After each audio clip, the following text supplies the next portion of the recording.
یہ آیت کریمہ ارأیت من اتخذ الہہ ہوا. اچھا بتایا گیا کہ یہ تو اعتراضات کرتے ہی تھے، ساتھ ساتھ مذاق بھی اڑاتے تھے. یہ بہت خطرناک چیز ہوتی ہے، ایک ہے اعتراض کرنا اور ایک ہے سر عام مذاق اڑانا کسی نبی کا. بتایا گیا یہ ہمارے نبی کے ساتھ بھی ہو چکا ہے، مارا بھی گیا ہے اور مذاق بھی اڑایا گیا. وَإِذَا رَأَوْكَ يَتَّخِذُونَكَ إِلَّا هُزُوًا، اور جب آپ کو یہ دیکھتے ہیں تو آپ کو مذاق بنا لیتے ہیں. اللہ فرما رہا ہے، اللہ فرما رہا ہے اپنے نبی سے، میرے نبی جب یہ تمہیں دیکھتے ہیں تو آپ کو مذاق بنا لیتے ہیں. یہ اور کیا بولتے ہیں؟ اَهَذَا الَّذِي بَعَثَ اللَّهُ رَسُولًا، اس کو اللہ نے رسول بنایا. یہ مذاق اڑاتے ہیں. جانتے مذاق کون اڑاتا ہے؟ اس کے بارے میں محاورہ ہے، الاستہزاء والسخریۃ سلاح العاجز، یعنی موکری and sarcasm. موکری and sarcasm is the weapons of helpless. جی کوئی آدمی ہیلپلیس و مجبور ہو جائے، کچھ کر نہیں سکتا، وہ مذاق اڑاتا ہے. اس کے بارے میں کہ الاستہزاء والسخریۃ سلاح العاجز، یہ مذاق اڑانا یہ کمزوروں کا ہتھیار ہوتا ہے. جی موکری and sarcasm is the weapon of the helpless، یہ کمزور لوگوں کا ہتھیار ہوتا ہے. کیا؟ یہی استہزاء اور مذاق. دلائل جن کے پاس نہیں ہوتے وہ مذاق اڑاتے ہیں. تو ہمارے حبیب جب آپ کو یہ دیکھتے ہیں تو آپ کو مذاق بنا لیتے ہیں اور آپ کا مذاق اڑاتے ہیں کہ ارے یہی رہ گیا تھا نبی بنانے کے لیے اور کوئی نہیں ملا تھا، اسی کو نبی بنا دیا اور کوئی نہیں ملا تھا. یہ اعتراضات. تو یہ تو قرآن کی توہین کی انہوں نے، جی پھر نبی کی توہین کی، نبی کا مذاق اڑایا، نبی کے اوپر اعتراضات کیے. اب سب سے خطرناک اعتراض آ رہا ہے اللہ کے اوپر.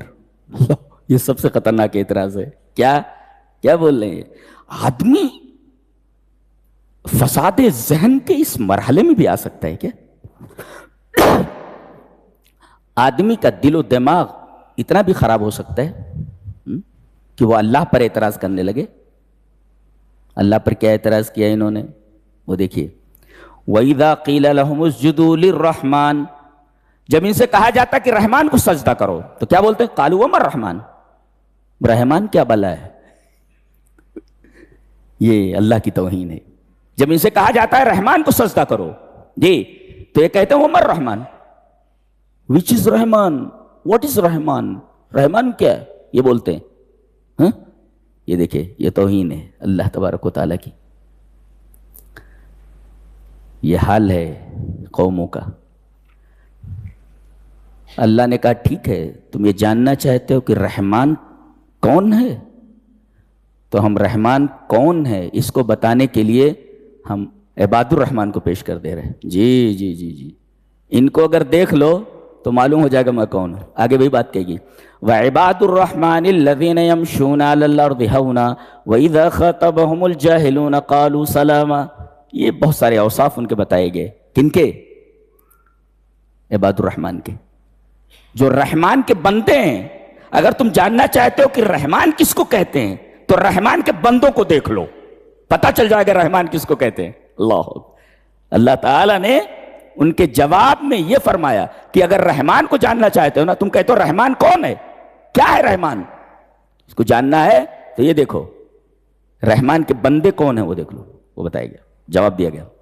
یہ کون ہوتے ہیں دیکھو، وَعِبَادُ الرَّحْمَنِ الَّذِينَ يَمْشُونَ. اور ان کے سوال کے جواب میں یہ جو بات کہی جا رہی ہے وہ بھی تبارکہ سے شروع کی جا رہی ہے. تیسرا تبارکہ ہے، اس کے بعد یہ کہا جا رہا ہے وَعِبَادُ الرَّحْمَنِ الَّذِينَ يَمْشُونَ عَلَى الْأَرْضِ هَوْنًا. پہلی چیز تو یہ زمین پر بہت نرمی سے چلتے ہیں، یعنی ان کے چلنے میں تکبر نہیں ہوتا.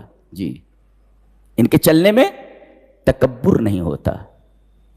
اور کسی نے کہا ہے کہ انتبہ لخطواتک فإن مشیتک لغۃ، ذرا چلنے میں ہوشیار رہو اس لیے کہ تمہاری چال بھی ایک لینگویج ہے. جی چال ایک زبان ہے، وہ بتاتی ہے کہ تم کون ہو. تمہاری چال سے پتہ لگ جاتا ہے تمہارا کردار کیا ہے. یعنی گویا کہ آدمی کی چال اس کے کردار کی غماز ہے، کردار کو بتاتی. اچھا اس کے بعد یہ کہا جائے جب یہ مخاطب ہوں تم سے تو سلام کر کے گزر جاؤ. سوال کیا گیا، ایک مفسر کہتا ہے کہ پہلے چال کا تذکرہ کیا گیا جی، اور پھر اس کے بعد سماعت کا تذکرہ کیا گیا جی. کیوں ایسا؟ اس لیے کہ آدمی دور ہی سے نظر آتا ہے، یرا من بعید، دور سے نظر آ جاتا ہے، دور سے. اور آدمی جب بولتا ہے سننے کے لیے، جب مخاطب ہوتا ہے کوئی جاہل بات کرنے کے لیے تو قریب ہو تو سنتا ہے جی. تو بالمقابل چلنے کے، دکھائی دینے کے، یہ سننا جو ہے یہ قریب ہوتا ہے. تو ابعاد کا تذکرہ پہلے کیا گیا اور اقرب کا بعد میں. آدمی دور سے دکھائی دیتا ہے لیکن سننے کے لیے آدمی قریب ہونا چاہیے تب سنائی دیتا ہے جی. اس وجہ سے مشی کا تذکرہ پہلے سے، اس لیے کہ آدمی چلتے ہوئے دور سے دکھائی دیتا ہے لیکن جب بولے تو اس کو قریب ہونا چاہیے جی. تو پہلے ابعاد کو ذکر کیا گیا پھر اقرب کو ذکر کیا گیا. یہ قرآن حکیم کی فلسفی ہے جی. وعباد الرحمن الذین، زمین پر بڑی نرمی سے چلتے ہیں. خلاصہ یہ کہ یہ ایسے بندے ہیں کہ الذین لا یفصلون بین العبادت والاخلاق، عبادت اور اخلاق میں فرق نہیں ہوتا ان کے جی. یعنی اللہ سے بھی ان کا گہرا تعلق ہے اور بندوں سے بھی بڑا گہرا تعلق ہے. یہ خصوصیت ہے ان کی. وہ پوری کی تفصیل آگے آ رہی ہے. رات میں کیا کرتے ہیں؟ تہجد پڑھتے ہیں. والذین یبیتون لربہم سجدا وقیاما. میں کہتا ہوں ہر گھر میں اگر سارے لوگ تہجد گزار ہو جائیں، نمازی پرہیزگار ہو جائیں، تمام مسلمان جو اپنے آپ کو مسلمان کہتے، دوسرے دن ان کی تقدیر بدل جائے. کہتے ہم مارے جا رہے، پوری دنیا میں ہماری کوئی وقات نہیں. ارے تم خود اس لائق ہو، تم خود لات جوتے کے لائق ہو، تم تو لات جوتے کھاؤ. والذین، یہ وہ لوگ ہیں صحرا نشین تھے، بکریاں چرانے والے، اونٹ چرانے والے. ان کو پوری دنیا دے دی گئی. 57 ممالک ہیں، سب صحابہ کے دیے ہوئے ہیں جن کو سنبھال نہیں پا رہے ہیں لوگ. والذین یبیتون، یہ سب دے کر کے گئے ہیں. یہ ہیں عباد الرحمن. والذین یبیتون لربہم سجدا وقیاما، ان کی رات گزرتی ہے سجدے میں اور قیام میں. اور در حقیقت وہی وقت ہوتا ہے مانگنے کا. آدمی رب کے سامنے روئے، گڑ گڑائے، کوئی آس پاس نہیں، وہ ہے اس کا رب ہے. میں کہتا ہوں کون سی دعا جو قبول نہیں ہوتی؟ کون سی دعا؟ وہ تو کرتے نہیں ہو، وہ تو کرتے نہیں ہو تم. والذین یبیتون، یہ رات کا حال ہے. اچھا، اور ساتھ ساتھ دعا کرتے ہیں یہ اے ہمارے رب ہمیں جہنم سے بچا لینا. جی جی. اور دن میں کیا کرتے ہیں؟ والذین اذا انفقوا لم یسرفوا ولم یقتروا وکان بین ذلک قواما. خرچ کرتے ہیں تو اسراف نہیں کرتے جی. خرچ کرتے ہیں تو اسراف نہیں کرتے. آج پیسہ آ جائے تو آدمی ہر گناہ کرنے کے لیے تیار ہو جاتا ہے، ہر گناہ کرنے کے لیے تیار ہو جاتا ہے. کسی کو ناحق قتل نہیں کرتے، اللہ کے علاوہ کسی کو پکارتے نہیں. 4 سال شادی کے بعد اگر بچہ پیدا نہیں ہوا تو بابا کا کوئی مزار چھوٹتا نہیں ہے. یہ والذین لا يدعون مع اللہ الہا آخر ولا يقتلون النفس التي حرم اللہ الا بالحق. اللہ کے علاوہ کسی کو پکارتے نہیں، کسی سے مانگتے نہیں، ناحق کسی کو قتل نہیں کرتے. اگر معاملہ آ جائے جی ناک کا تو آدمی مرڈر کرنے سے بھی نہیں چوکتا. عباد الرحمن ایسے نہیں ہوتے جی. ولا یزنون، زنا نہیں کرتے جی. ہے کیا کیا ہے، سبحان اللہ وبحمدہ. کہتے جھوٹی گواہی نہیں دیتے. والذین لا یشہدون، پوری کورٹ بھری ہوئی ہے جھوٹے گواہوں سے. والذین لا یشہدون الزور واذا مروا باللغو مروا کراما. کوئی لغو کام ہو رہا ہے، فضول کام جس کے اندر نہ دنیا کا فائدہ ہو نہ دین کا فائدہ ہو، وہاں سے بڑے آرام سے گزر جاتے ہیں، عزت کے ساتھ گزر جاتے ہیں. اور آخری چیز جو ہے، جب اللہ کی آیتیں تلاوت کی جاتی ہیں، اللہ لم یخروا علیہا صما وعمیانا، تو اندھے بہرے ہو کر نہیں گرتے، سمجھتے ہیں اس کو کیا کہا جا رہا ہے. آج وہی حال ہے، کتاب خالی سنی جا رہی ہے، پڑھی جا رہی ہے، لکھا کیا ہے کوئی سمجھنے کے لیے تیار نہیں. اور آخر میں سب سے پیاری دعا ہے جو اس پوری سورہ کا حاصل ہے. والذین یقولون ربنا ھب لنا، وہ لوگ دعا کرتے ہیں اے ہمارے رب ہمیں عطا کر دے. ہبہ جو ہوتا ہے اس کا کوئی عوض نہیں ہوتا. میرے رب ہم دے بھی کیا سکتے ہیں تجھے، تو خالق ہے، مخلوق تجھے کیا دے سکتی، تو ہبہ کر دے، گفٹ دے دے، ہبہ مینس گفٹ، تحفہ دے دے، کیا کس چیز کا، من ازواجنا و ذریاتنا قرۃ اعین، بیوی ملے تو آنکھوں کی ٹھنڈک، بچہ ہو تو آنکھوں کی ٹھنڈک، یہ دونوں کے دونوں دماغ کے لیے ٹینشن بن گئے ہیں جی، بیوی بھی دماغ کے لیے ٹینشن ہے، اور بیٹے بھی، بچے بھی دماغ کے لیے ٹینشن ہے جی، کہہ رہے ہیں ایسی بیوی دے جو آنکھوں کی ٹھنڈک ہو، اور ایسی اولاد دے جو آنکھوں کی ٹھنڈک ہو، وَجْعَلْنَا لِلْمُتَّقِينَ إِمَامًا، ہمارے پورے خاندان کو، بچوں کو، بیویوں کو، مجھے اس طریقے سے بنا دے کہ دوسرے لوگ ہماری اقتدا کریں، ایسے ہم نیک رہیں کہ ہماری نیکی کے پیچھے چلیں، اللہ، یہ دعا ہے، بڑی پیاری دعا ہے۔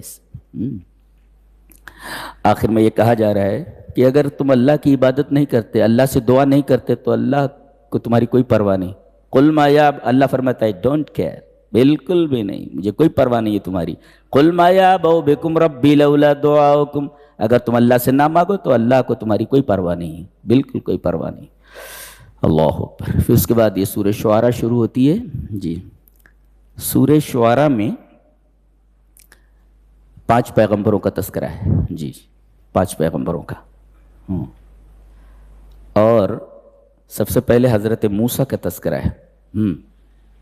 یہ کہتے ہیں اللہ سے وَلَهُمْ عَلَيَّ دَمْ، دیکھو کتنی عجیب بات ہے، ان سے ایک مرڈر ہو گیا تھا، اس آدمی کو انہوں نے ایک مکہ مارا تھا، وہ نہیں سمجھتے تھے ایک مکے میں مر جائے گا جی جی، اس میں کتنے بلیک بیلٹ ہیں بولے جی، تو انہوں نے ایک ہی گھوسا مارا، مر گیا وہ، یہ رب سے کہہ رہے ہیں وَلَهُمْ عَلَيَّ ذَنْبٌ، میرے رب ایک گناہ ہو گیا ہے، فَأَخَافُ أَن يَقْتُلُونَ، مجھ سے غلطی ہو گئی ہے، کہیں فرعونی مجھے قتل نہ کر دیں، قَالَ كَلَّا، رب نے فرمایا ہرگز نہیں، بالکل نہیں۔